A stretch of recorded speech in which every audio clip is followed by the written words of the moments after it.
Thôi bão thịnh mời trên mặt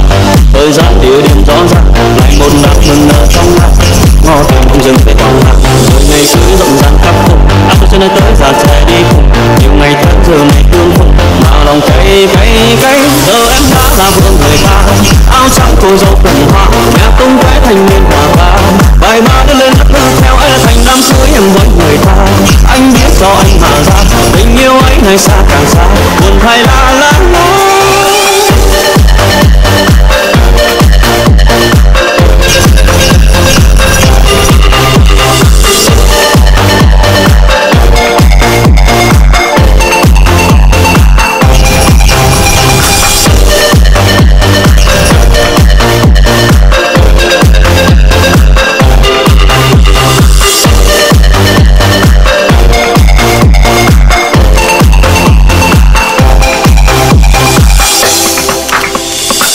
Nhiều chuyện trong đời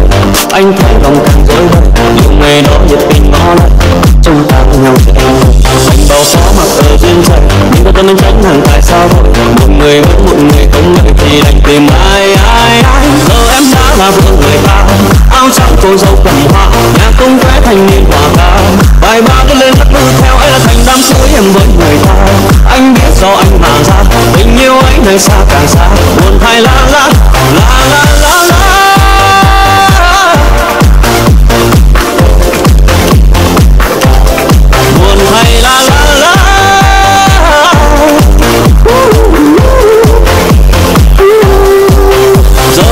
Là vợ người ta áo trắng cô dâu cầm hoa nhà tung